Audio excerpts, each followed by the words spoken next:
saudara-saudara kaum muslimin rahimakumullah. Kita menyaksikan peristiwa-peristiwa yang memilukan dan memalukan. PHK terjadi di mana-mana. Pengangguran meningkat, harga-harga membumbung tinggi, daya beli rakyat semakin lemah. Sementara di bidang politik, kejadian-kejadian memberikan indikasi bahwa persatuan dan kesatuan kita sebagai bangsa dewasa ini tengah berada dalam ujian yang berat. Pada jumpa kita kali ini, tanpa bermaksud untuk mencari kambing hitam dari bencana yang kita hadapi, saya ingin menyampaikan sebuah hadis yang diriwayatkan oleh Imam At-Tabarani dari Ibnu Abbas bahwa Rasulullah sallallahu alaihi wasallam bersabda, "Khamsun bi khamsin." Ada 5 perkara yang dapat menimbulkan 5 macam bencana. Mari kita renungi hadis ini satu demi satu sebagai bahan introspeksi buat kita semua dalam menghadapi bencana yang tengah berlaku sekarang ini. Yang pertama, manaqasa qaumul ahda illa sullita alaihim aduwwuhum.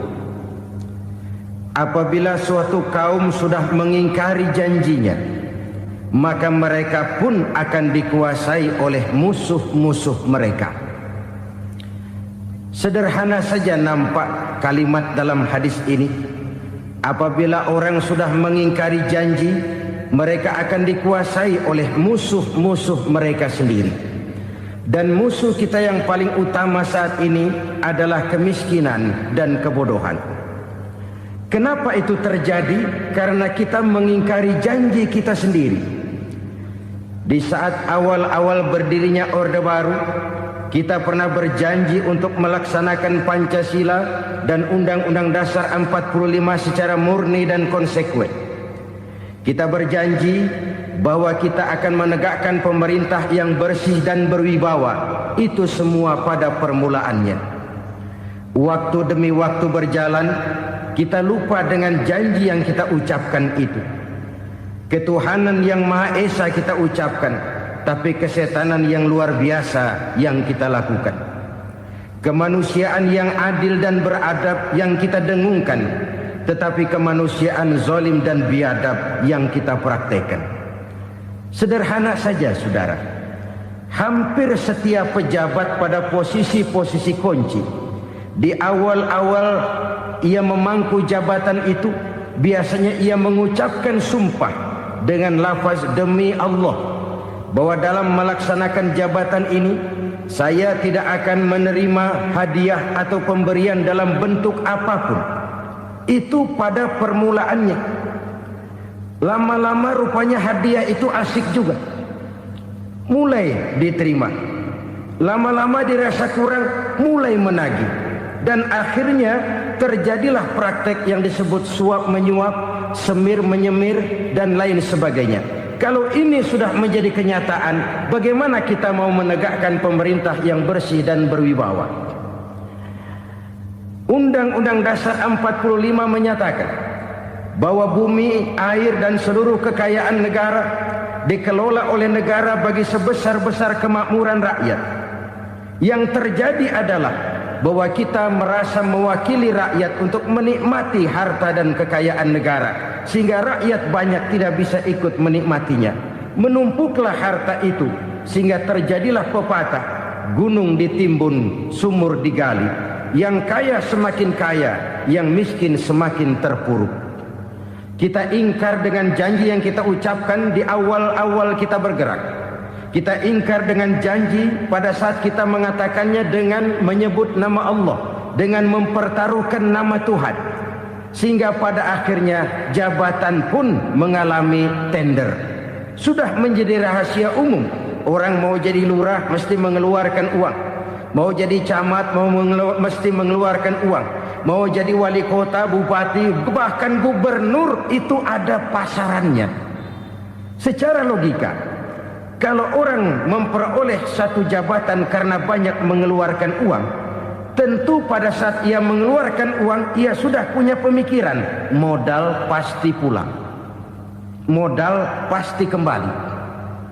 Kalau orang memperoleh suatu jabatan karena banyak mengeluarkan uang, maka langkah pertama yang dia lakukan setelah memangku jabatan itu ialah bagaimana uang bisa kembali, bagaimana modal bisa pulang. Kalau modal sudah pulang, pikiran berikutnya bagaimana supaya dapat untung. Lalu kapan mau bekerja untuk kepentingan rakyat? Itu nomor 18. Kemudian kalau ada proyek-proyek besar, pertanyaannya ialah bukan apakah proyek ini bermanfaat bagi rakyat, apakah proyek ini layak untuk diteruskan, tetapi yang jadi pertanyaan paling utama ialah bagian saya berapa duit dari proyek ini. Kita bisa lihat proyek, mega proyek lahan 1 juta hektar di Kalimantan Tengah, triliunan rupiah, dan proyek itu gagal. SD Inpres bulan ini diresmikan, bulan depan retak. Jembatan-jembatan bulan ini gunting pita, bulan depan runtuh.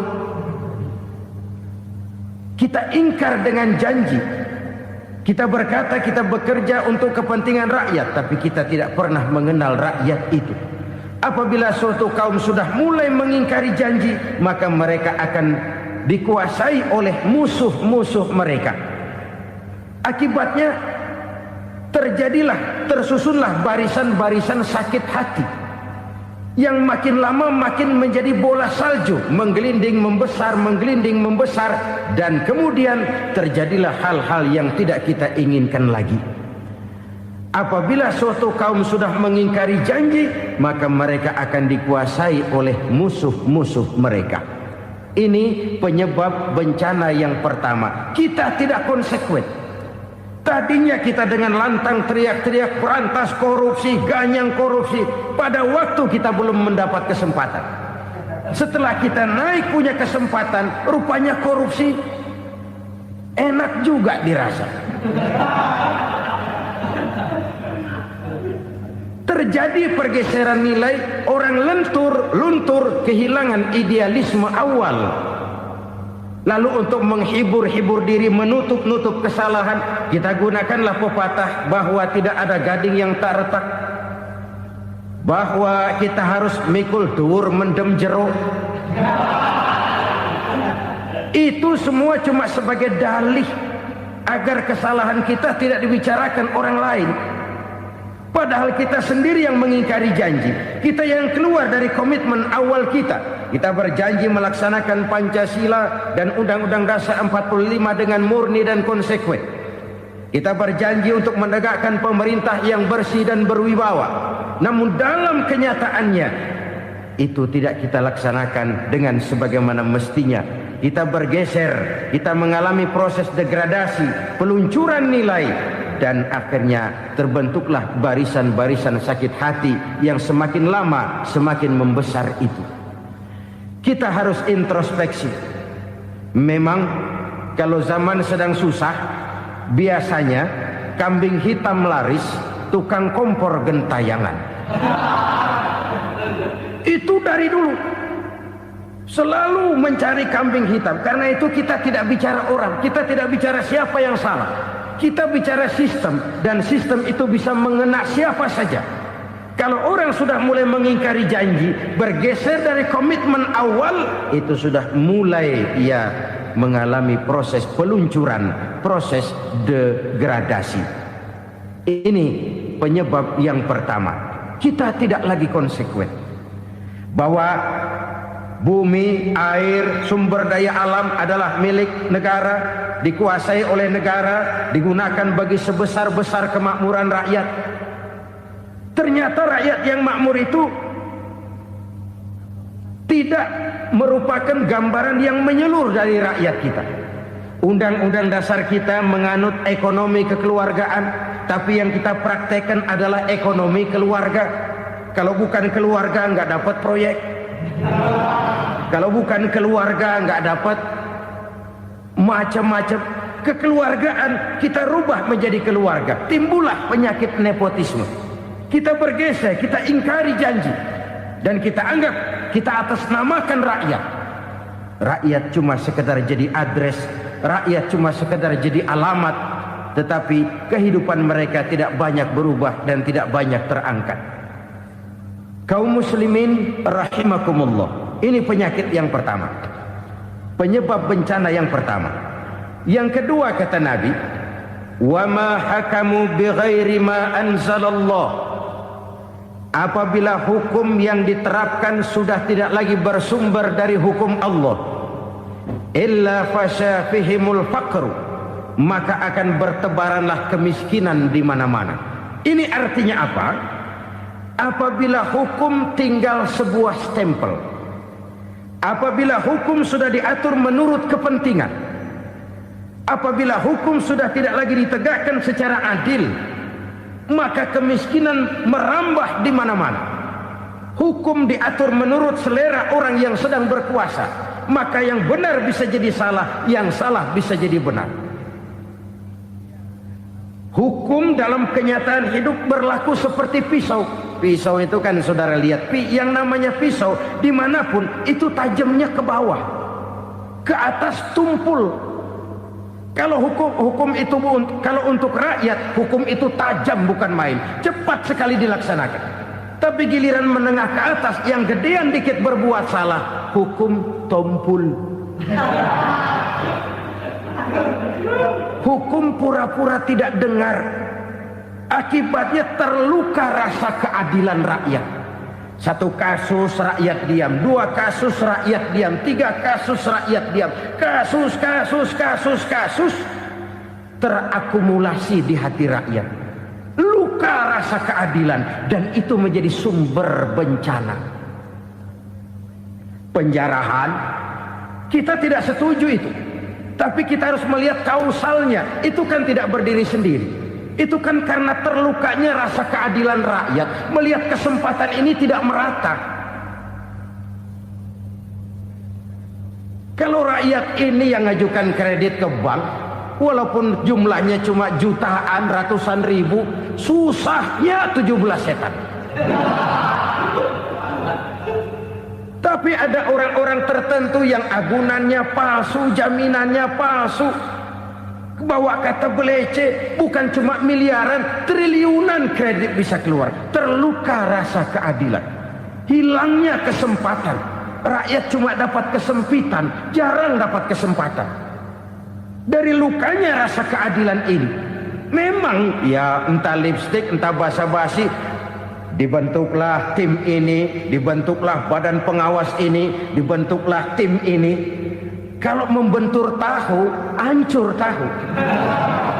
Tapi kalau tim yang dibentuk membentur karang, bukan karangnya yang hancur biasanya, timnya yang bubar. Kenapa? Yang dibentur batu karang yang sangat keras. Kita main-main dengan hukum, kita tidak konsekuen dengan hukum. Luka rasa keadilan, dan itu terakumulasi. Edi Tamsil, rakyat tahu, terakumulasi, menguap begitu saja. Kasus-kasus lain rakyat tahu, menguap begitu saja. Ketidakadilan terakumulasi, mengendap di hati rakyat, menunggu ledakan. Pada saat sumbu meledak, rakyat tidak bisa dibendung lagi. Oke, kita tidak setuju dengan penjarahan, tapi jangan melihat itu sebagai peristiwa yang berdiri sendiri. Kenapa itu terjadi? Kausalnya kenapa? Oke, kita tidak setuju memang, tapi yang dijarah oleh rakyat kan memang cuma untuk perut. Yang dijarahkan beras, yang dijarahkan televisi, yang dijarahkan kulkas yang masih bisa dihitung, yang memang real untuk kebutuhan rakyat. Penjara-penjara berdasi kepala botak yang menguras uang rakyat habis-habisan, enak saja melenggang dalam kehidupan ini. Makin terluka rasa keadilan rakyat. Apabila hukum yang diterapkan sudah menyimpang dari keadilan yang diajarkan Allah, fasyafihimul fakru, bertebaranlah kemiskinan. Aneh, memalukan, memilukan. Sebuah negara agraris yang katanya pulaunya hijau royo-royo, gemari palau jenawi toto tentem kertora harjo, yang tahun 93 pernah mendapat penghargaan dari FAO, Badan Pangan Sedunia, sebagai negara yang berhasil dalam swasembada pangan. Sekarang ini kita terpaksa betul beli beras dari Vietnam, beli beras ke Kamboja, beli kedelai dari Kamboja. Kenapa? Lahan sawah kita habis ditanami pabrik.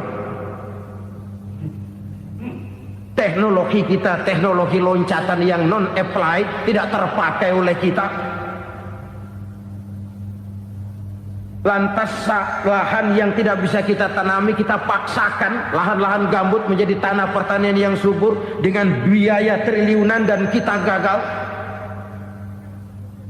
Kita cari jarum dan kapak hilang.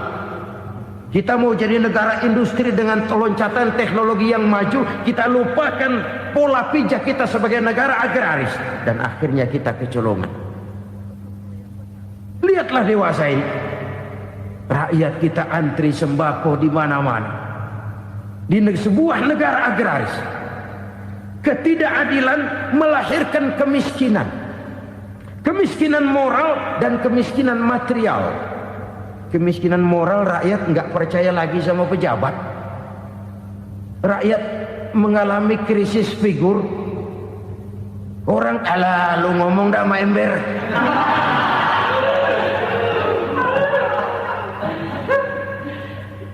Penataran yang menghabiskan biaya miliaran itu melahirkan pejabat-pejabat korup. Pengawasan yang menghabiskan biaya miliaran itu ternyata impoten, mandul. Kemiskinan moral. Jujur saya berkata, saudara-saudara, setelah pintu reformasi dibuka, itu yang masuk memang macam-macam. Ada yang memang punya tujuan murni, konsekuen dan punya konsep. Ada yang nunggu di tikungan, begitu mobil lewat nyamber pintu, berangkat ikut reformasi. Ada yang memanfaatkan momentum, mumpung, untuk nyampein unek-unek, ngerti nggak, pokoknya ngomong. Sehingga keadaan semakin rancu, kebingungan semakin menjadi-jadi, masalah yang paling urgen tidak terselesaikan. Sekarang ini orang berpikir mendingan jadi pala ular daripada jadi buntut macan. Buntut macan memang hebat macan, tapi kalau buntutnya cuma ugel-ugel di belakang buat apa? Mendingan jadi pala ular, kecil juga nyaplok. Artinya, ya biar kecil juga kalau punya partai kan gagah. Lalu rame-rame bikin partai kayak bikin arisan. Orang makin mengalami dislokasi. Semua mau jadi pahlawan, semua mau nomor satu, semua ngomong. Iya kalau bidangnya, kalau bukan makin rancu. Marilah lewat kesempatan ini saya mengajak kita untuk tahu diri. Biarkan politisi ngomong politik, biarkan ekonom menata ekonomi, biarkan praktisi bicara soal hukum, biarkan rakyat munajat, istighfar, mohon pertolongan Allah. Tahu diri kita. Kalau memang ayam, kukuruyuk aja dah. Kalau memang kucing, ayo ngeong. Kalau kambing, silahkan ngembe. Udah tahu ayam, ngeong bunyinya. Suaranya palas, orang nggak ngerti, bingung, makin menjadi-jadi. Ibarat kesebelasan sepak bola bangsa kita sekarang ini, rame-rame mau bikin gol, kiper ikut nyerang sekarang. Memilukan dan bahkan memalukan. Wa ma hakamu bighairi ma anzalallah illa fasha fihimul fakru. Kalau hukum yang diterapkan sudah menyimpang dari keadilan yang diajarkan Allah, bertebaranlah kemiskinan di mana-mana. Coba sekarang ini, yang punya duit bingung, apalagi yang kagak punya duit. Yang pengusaha gede ngeluh, apalagi yang pengusaha pas-pasan. Yang kagak punya beras, yang punya beras saja masih bingung, apalagi yang nggak punya beras. Ini sudah demikian merata. Dulu kita kagum mendengar konglomerat kelas buadah, kelas-kelas yang seakan-akan cuma ada dalam khayalan mereka, punya kekayaan miliaran dolar, triliunan. Sudahlah, seolah-olah nggak terjangkau sama kita. Weh, ternyata yang gede-gede itu juga gede utangnya. Dan rontok satu demi satu. Ternyata rakyat selama ini cuma dialamatkan, cuma dijadikan adres. Rakyat yang tidak banyak ngerti persoalan ini harus menanggung hidup ini begini berat, harus menanggung beban hidup ini begini tinggi. Daya beli semakin lemah, semakin terpuruk dan terpuruk, sedang keadaan belum juga banyak berubah. Yang hutang sama luar negeri itu kan bukan rakyat kecil, Ciano. Yang banyak nyimpen dolar juga kan Ciano. Rakyat kecil bocah kampung mah jangankan nyimpen dolar, ngelihat juga tumben. Kemana kita mesti bercermin? Sekali lagi saya mengatakan, maaf, kita tidak bermaksud mencari kambing hitam. Karena itu kita tidak bicara orang, kita bicara sistem, kita bicara keadaan. Beginilah yang dikatakan Nabi, penyebab timbulnya bencana, hukum yang ditegakkan tidak lagi berorientasi kepada keadilan, tapi berorientasi kepada kepentingan. Akhirnya bentuk hukum seperti pisau, tajam ke bawah, tumpul ke atas. Hukum cuma buat rakyat kecil, tetapi kelompok menengah ke atas kadang-kadang kebal dari perlakuan hukum. Maka bertebaranlah kemiskinan. Iya, kemiskinan moral berupa lukanya rasa keadilan. Kalau rasa keadilan terluka, orang kan nunggu kesempatan, saudara. Iya, dia nggak bisa ngomong. Iya, dia nggak sanggup action. Iya, dia nggak bisa tunjuk rasa, tapi hatinya kan, kapan ada kesempatan, kapan ada waktu, tunggu. Hatinya mesti begitu.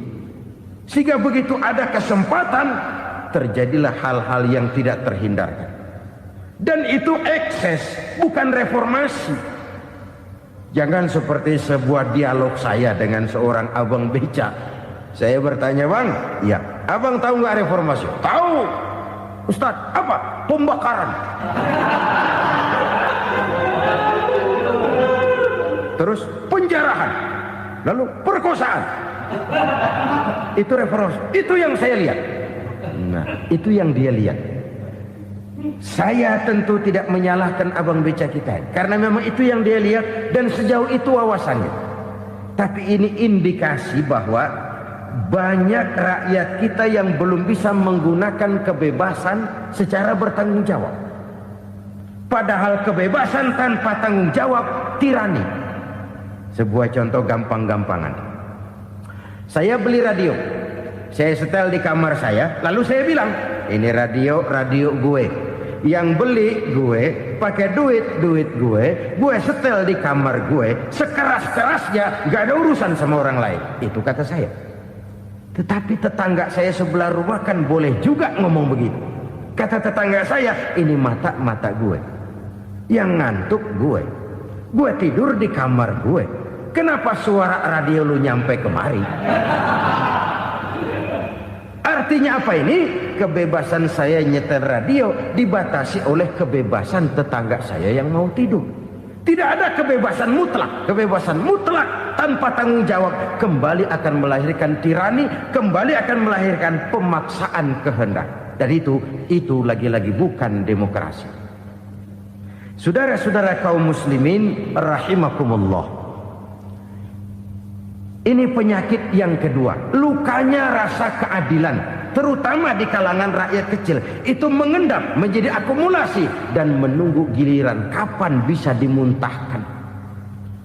Dengan kata lain, rakyatnya udah banyak banget makan yang perutnya jadi enak, nyelam. Kapan nunggu muntahnya?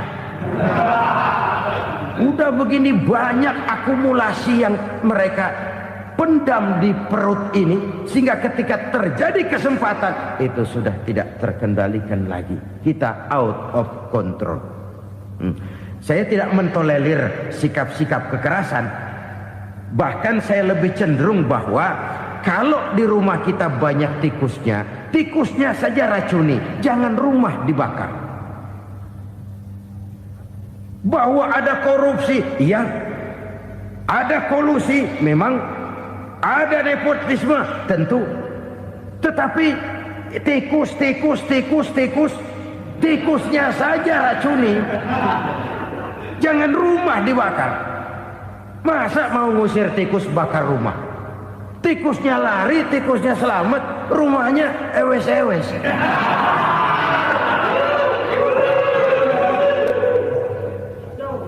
Tikus selamat, rumah nggak punya, masalah nggak terselesaikan dengan sebagaimana yang kita harapkan. Kita sepakat ini negara hukum, dan di hadapan hukum semua manusia itu sama. Itu prinsip yang diajarkan Allah.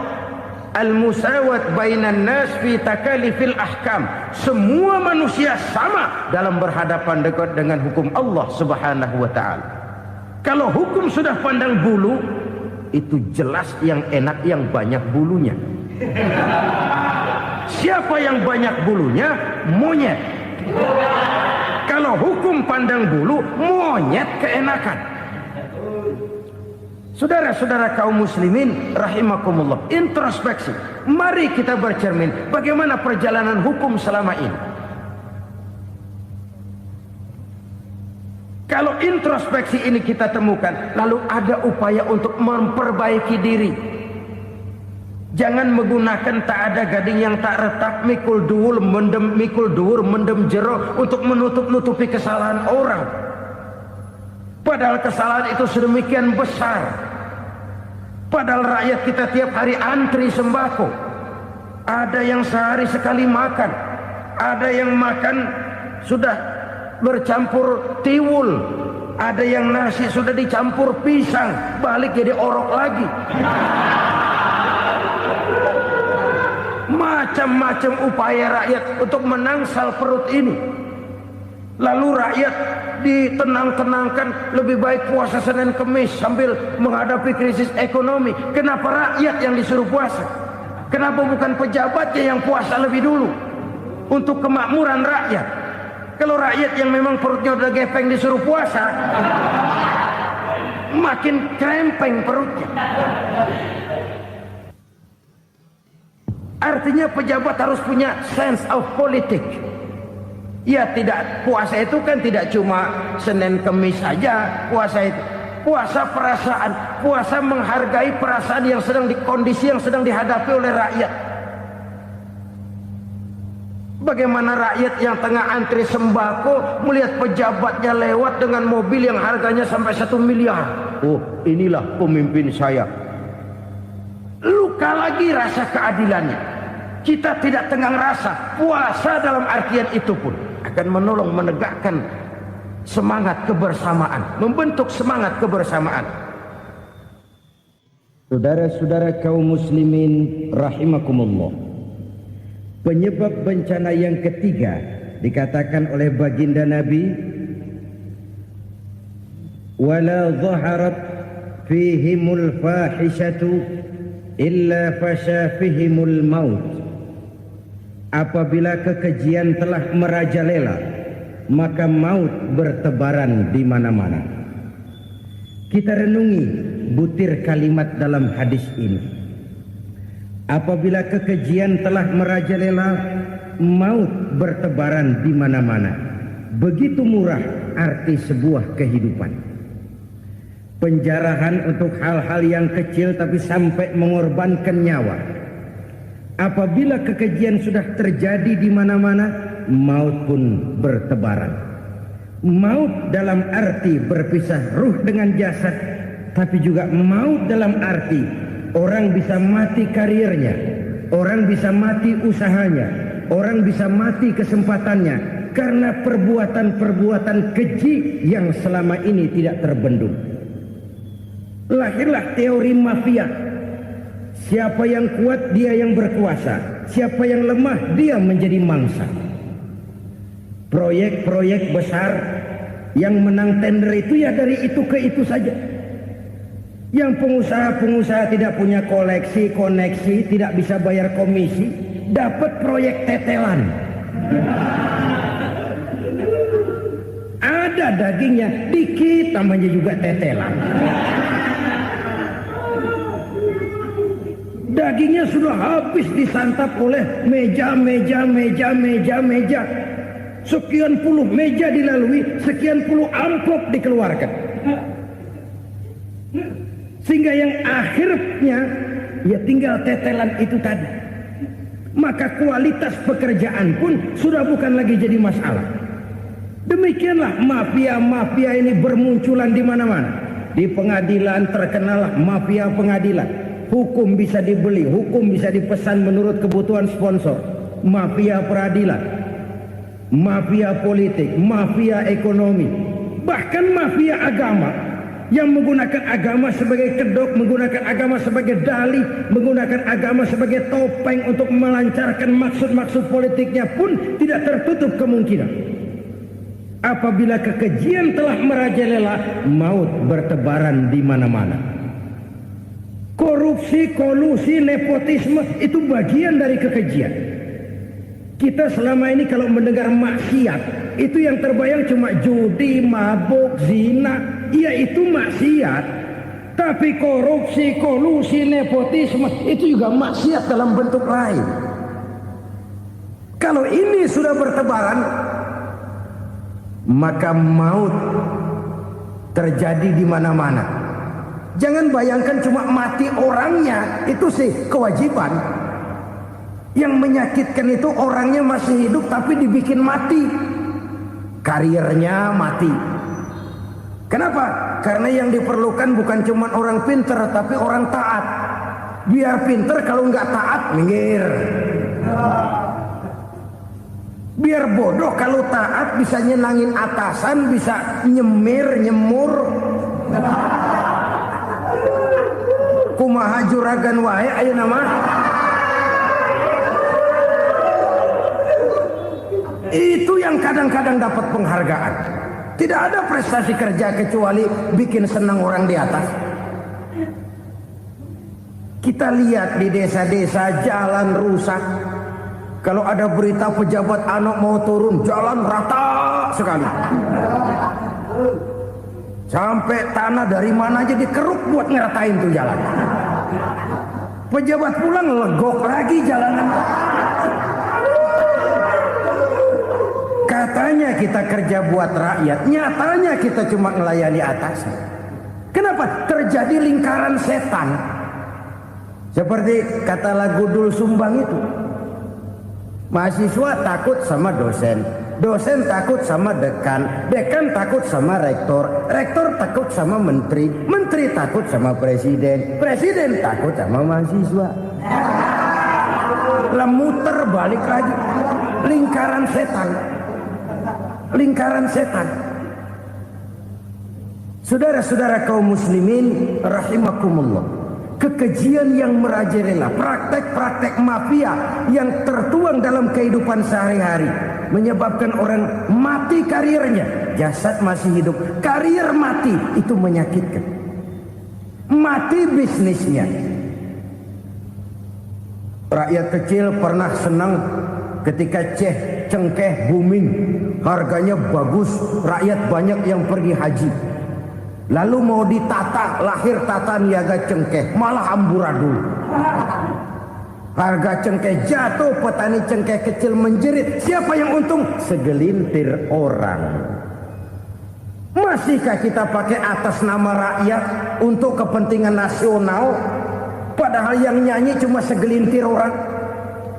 Masihkah kita mau bohongi rakyat ini dengan mobil nasional tapi bikinan Korea? Masihkah kita mau bermain verbalisme, bermain kata?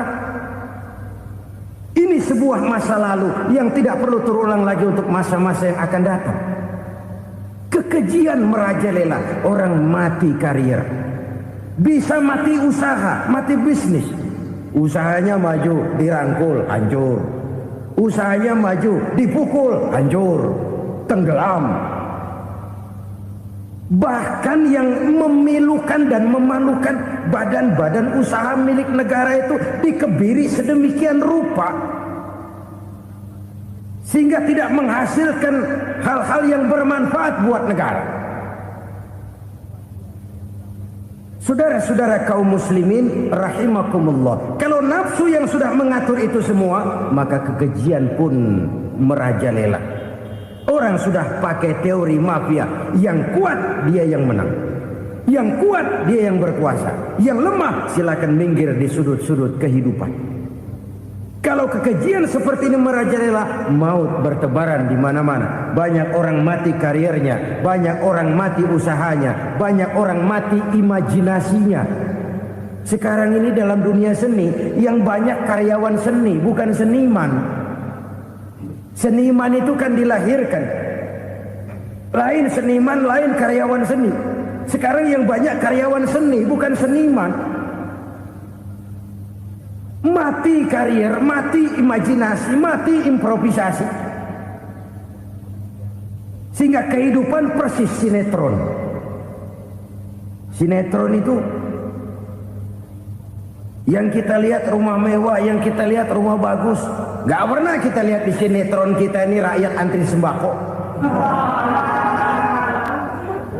Kita dijejali hal-hal yang indah, yang wah, yang membuat kita tenggelam dalam gaya hidup instan, tenggelam dalam gaya hidup wah. Kita lupa dengan realitas keseharian di tengah-tengah masyarakat kita. Lahirlah kelompok-kelompok selebritis, dibesarkan oleh berbagai media. Selebritis pilek aja masuk koran, pilek.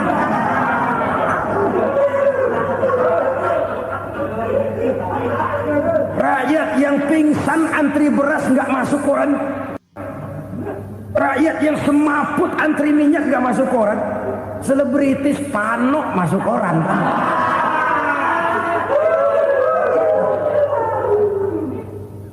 Kita besarkan hal-hal kecil, kita kecilkan hal-hal besar. Karena apa? Kita mengejar oplah. Kita profit oriented, tidak lagi berorientasi kepada realitas hidup yang kita hadapi ini. Kalau kekejian sudah merajalela kata Nabi, maka maut bertebaran di mana-mana. Maut dalam artian maut, coba lihat sekarang begitu murah nyawa. Karena 1000 perak orang mau nusuk bunuh. Karena beras seliter orang khilaf, begitu murah kehidupan. Tapi kekejian dalam bentuk korupsi, kolusi, nepotisme, kekejian dalam bentuk itu mematikan karir, mematikan bisnis, mematikan imajinasi, mematikan kreativitas. Itu juga maut dalam bentuk lain akibat kekejaman lain. Ini penyebab yang ketiga. Yang keempat, penyebab bencana menurut baginda Rasul, wala tukhfiful mikyala illa muni'un nabat. Apabila timbangan sudah dicurangi, maka tercegahlah tumbuh-tumbuhan. Apabila timbangan sudah mulai curang, maka terjadilah musim paceklik. Apabila bisnis sudah bergaya mafia tadi itu, kecurangan-kecurangan terjadi, tender di balik pintu, yang dimenangkan cuma kelompok-kelompok yang bisa memberikan presentasi yang besar, muni'un nabat, terjadilah paceklik. Paceklik, panen gagal, wereng ya wereng, kemarau panjang it's okay, air sulit iya, tetapi kan semua itu ada yang ngatur. Kemarau ada yang ngatur, belalang itu ada yang ngatur, air itu juga ada yang ngatur. Yang ngatur itu yang serba maha. Kalau ia murka melihat kecurangan timbangan, Allah itu kalau murka kan gampang saja, tinggal komandoin balang, lang, hancurin tuh sawah. Konvoy belalang, konvoy. Allah tinggal ngutik angin El Nino. Mampir lo ke Indonesia, hujan nggak turun-turun, kemarau panjang. Jadi kalau musim kemarau kan namanya anginnya El Nino. Kalau musim hujan anginnya namanya La Nina. Cakep namanya, kejem orangnya. Saudara lihat Cina sekarang sedang kena La Nina, banjir besar, ribuan orang meninggal. Dia mah ribuan mati kagak berasa, rakyatnya miliaran. Bangladesh lagi ngalami La Nina, India lagi ngalami La Nina. Angin, hujan, kemarau, belalang itu kan ada yang ngendaliin.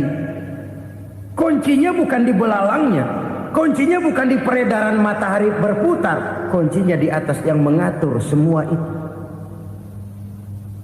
Kalau timbangan sudah mulai curang, pengusaha sudah nggak mau jujur, apa nggak bikin perut jadi mual? Begitu rakyat antri sembako pingsan nggak dapat beras, sementara beras ditumpuk-tumpuk sampai membusuk. Kemana hati nuraninya?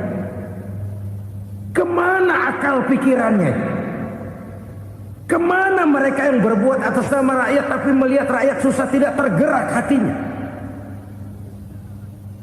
Apabila timbangan sudah mulai dicurangi, bisnis sudah mulai melenceng, maka terjadilah paceklik. Sebuah negara yang berhasil dalam swasembada pangan, lalu sekarang menjadi negara yang rakyatnya antri untuk memperoleh kebutuhan pangan. Saudara-saudara kaum muslimin rahimakumullah, ini intinya adalah kecurangan. Kalau kecurangan sudah terjadi di mana-mana, dan ini milik siapa saja, bukan soal tempat, bukan soal jabatan, soal manusianya, SDM-nya. Kecurangan tidak cuma terjadi di kantor, di masjid bisa terjadi kecurangan. Korupsi tidak hanya bisa terjadi di kantor, di madrasah bisa ada korupsi. Faktor manusianya, ini soal SDM. Kecurangan yang besar tentu besar lagi kerugiannya. Kecurangan yang kecil, kecurangan sehari-hari, pedagang-pedagang kecil ngurangi timbangan, barang yang buruk dikatakan baik, yang baik dikatakan buruk, itu merugikan perorangan. Kecurangan yang besar merugikan bangsa dalam bentuk total, dalam bentuk seutuhnya. Nah, kecurangan-kecurangan seperti ini rakyat kan lihat, rakyat kan tahu, dan itu kembali terakumulasi di sini, pegel. Dan jangan lupa, rakyat yang nggak ngomong itu, rakyat yang nggak bersuara itu, batinnya menjerit, jeritannya menggoncang aras, dan itu didengar Allah. Yadullah fauqal jamaah, kata Nabi, tangan Tuhan di atas orang banyak. Jeritan hati rakyat menggoncang aras. Rakyat yang terlalu banyak dizolim, rakyat yang terlalu banyak dirugikan, ya rakyat yang terlalu banyak di atas namakan, menjerit batinnya, menggoncang aras, dan Allah bisa menggerakkan apa saja untuk membuat satu situasi. Allah bisa menggerakkan apa saja untuk membuat satu situasi. Saudara-saudara kaum muslimin rahimakumullah, ini faktor yang ketiga, timbulnya kecurangan. Faktor yang keempat maksud saya. Yang kelima, penyebab timbulnya bencana menurut baginda Nabi, wala muni'uz zakat wala muni'uz zakat illa hubbisa anhumul qatr. Apabila zakat enggan dibayar, maka tercegahlah qatrun. Qatrun ini kalau bahasa kita sembako. Maka tercegahlah kebutuhan-kebutuhan yang kita perlukan. Ini, kita tidak meragukan bahwa yang kita tuju adalah masyarakat yang adil dalam kemakmuran dan makmur dalam keadilan. Nah, antara kemakmuran dan keadilan ini memang sering tidak bisa berjalan seiring. Pada saat kemakmuran kita kejar, ekonomi kita pacu, ada nilai-nilai keadilan yang tertinggal. Pada saat nilai keadilan kita tegakkan benar-benar, ada unsur-unsur kemakmuran yang terabaikan. Oke, kita bisa mengatakan kasus. Oke, kita bisa mengatakan itu sebagian kecil. Tapi kalau sebagian kecil, lama-lama kan jadi sebagian besar. Oke, kita mengejar kemakmuran. Pertanyaannya, kemakmuran untuk siapa? Oke, kita berikan kelompok tertentu kue yang besar dengan harapan nanti dia bagiin kuenya kepada yang kecil-kecil. Tapi kenyataan mereka yang dapat kue besar akhirnya malah lupa diri dan lupa daratan. Mau makin besar, malah memeras yang kecil-kecil ini. Sekarang kan yang kecil modali yang besar. Ramai-ramai buka bank, ternyata kamuflase. Uang banknya untuk kredit perusahaannya sendiri. Nasabahnya rakyat kecil. Artinya apa? Rakyat kecil disuruh modalin orang yang udah gede. Ini kan sumber geledek urusan.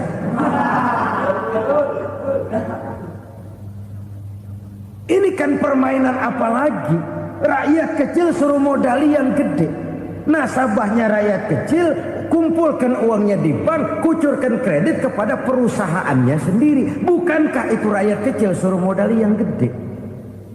Sudah begitu kejamkah kita untuk meraih keuntungan dengan mengorbankan orang kecil ini?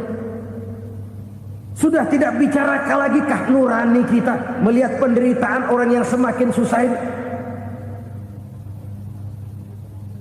Kalau zakat enggan dibayar, padahal zakat 2,5% saja, 2,5% saja. Kalau itu pun enggan, kalau zakat saja enggan, bagaimana pula yang namanya sedekah, bagaimana pula yang namanya infak, bagaimana pula yang namanya santunan, bantuan. Kadang-kadang lipstick nyumbang si nyumbang, cuman nyolongnya lebih gede. Ini namanya sumbangan lipstick. Buat lipstick itu kan buat ngumpetin bibir pucat. Itu fungsi utama lipstick. Buat ngumpetin korupsinya, nyumbang kegiatan-kegiatan sosial. Tapi yang dia korup lebih gede dari yang dia sumbangin. Lipstick kamuflase. Nepu kata anak sekarang.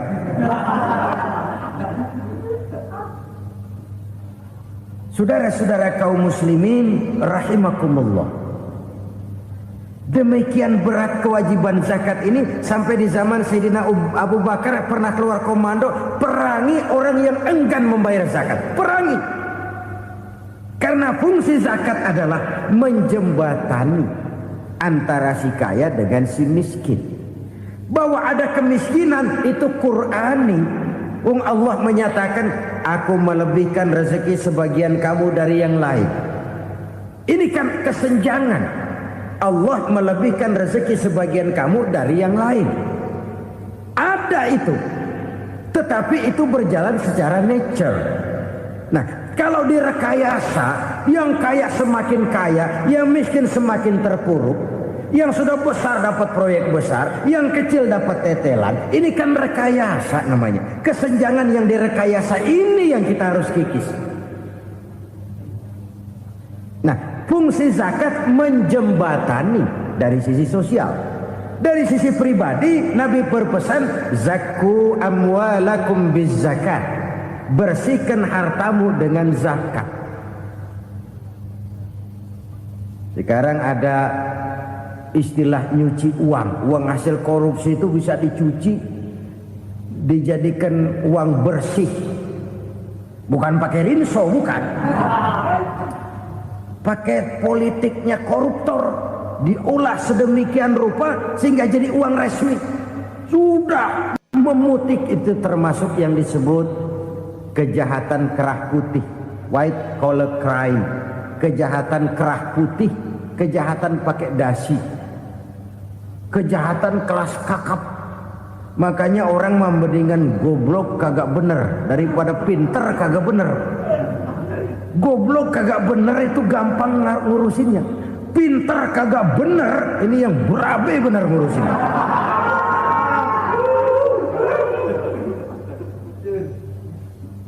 Kita bukan cuma perlu orang pinter kok di zaman sekarang. Kita perlu orang-orang bener yang punya komitmen, yang sesuai kata dan perbuatan, yang bisa merasakan apa yang dirasakan oleh rakyat, yang punya sense of politik yang tinggi, yang peka, yang penuh keterbukaan, yang punya wawasan dan pandangan jauh ke depan. Dari sisi pribadi, zakat itu membersihkan harta kita. Ya, dia tercampur dengan yang subuhat, dia bahkan mungkin tercampur dengan sedikit-sedikit yang haram. Itu zakku amwalakum bizakat. Bersihkan hartamu dengan zakat itu. Pada sisi sosial ia menjembatani, pada sisi pribadi ia membersihkan harta kita. Karena itu kalau kita minta berdoa minta rezeki, syarat rezeki itu halalan thayyiban wasi'an. Enggak pernah kurang dari 3 itu. Halal, bagus, banyak. Halal, bagus, tapi sedikit, susah ngaturnya. Halal, banyak, tapi kurang bagus. Buat apaan? Bagus, banyak, tapi haram, enggak ada artinya. Sebab kata Imamul Ghazali, kalau kau terlalu suka memakan makanan yang haram, dikunyah masuk ke dalam perut besar, digiling oleh perut besar, menghasilkan energi, menggerakkan sel-sel pembuluh saraf, kau juga akan cenderung berpikir yang haram. Kalau sudah cenderung berpikir yang haram, perbuatan pun akan mengarah kepada perbuatan-perbuatan yang haram. Dulu waktu kelompok Jimbaran 200 konglomerat Indonesia kumpul dihimbau supaya sekian persen kasih pengusaha-pengusaha lemah. Itu kan cuma sekedar belas kasihan, tidak banyak menolong keadaan. Dan bukan itu yang diperlukan pengusaha-pengusaha kecil. Yang diperlukan adalah berikan kami kesempatan seperti mereka dapat kesempatan. Berikan kami peluang seperti mereka juga dikasih peluang. Kalau cuma dikasih 100 juta, 200 juta hari ini, usaha kami nggak ada prospeknya, peluang kagak ada, kan sama juga bohong. Diceburin ke kali, disuruh berenang, tangan diikat, mendingan mampusin ketahuan. Ayo berenang, berlomba, tangan diikat, kaki diikat, sama saja nyuruh mati. Jadi jangan kasih ikannya, kasih kailnya. Yang diperlukan pengusaha kecil menengah ke bawah itu bukan cuma sekedar belas kasih dari konglomerat-konglomerat besar. Berikan kami peluang seperti mereka juga dapat peluang. Berikan kami kesempatan seperti mereka dapat kesempatan. Berikan kami kredit dengan kemudahan seperti mereka juga kalau minta kredit begitu mudahnya. Menciptakan peluang dan kesempatan, pemerataan. Bukan menciptakan manusia Indonesia dengan standar ekonomi yang sama. Semua rumahnya harus sama, semua punya mobil.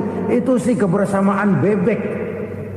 Bebek, coba lihat bebek, satu ngalor semua, satu ngidul semua. Kebersamaan bukan itu. Kebersamaan adalah menciptakan peluang. Kalau yang kaya bisa semakin kaya, kenapa yang miskin tidak bisa ikut naik jadi sedikit kaya? Kalau pengusaha yang sudah kuat bisa bertambah menjadi kuat dengan proyek mega proyek, kenapa yang menengah tidak bisa ikut menjadi kuat? Dan kenapa kekejian-kekejian itu merajalela? Kita dengar lewat berita-berita PLN tekor, PLN hutang. Kenapa? Dia beli listrik dari swasta yang belinya lebih mahal daripada penjualannya.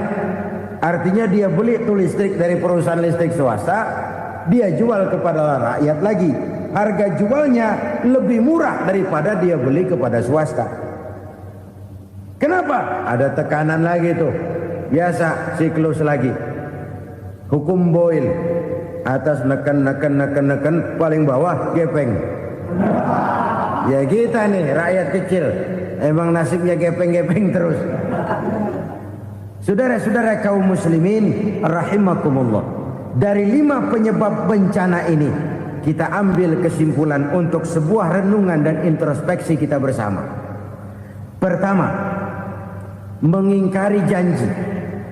Padahal janji itu yang lebih tinggi nilainya adalah di hadapan Allah Subhanahu wa taala. Baik wakil-wakil rakyat di parlemen maupun pemimpin-pemimpin rakyat di dalam kabinet, apabila memangku suatu jabatan, selalu mereka mengawali dengan sumpah, dan sumpah itu dimulai dengan demi Allah. Sadarkah kita pada saat itu kita ucapkan bahwa kita sudah mempertaruhkan Allah untuk jabatan yang kita pegang? Kita sudah mempertaruhkan nama Allah untuk posisi yang dipercayakan kepada kita. Sadarkah kita bahwa menyia-nyiakan itu satu dosa yang sangat besar, yang tidak hanya kepada Allah tetapi juga kepada rakyat yang kita wakili, kepada rakyat yang kita pimpin.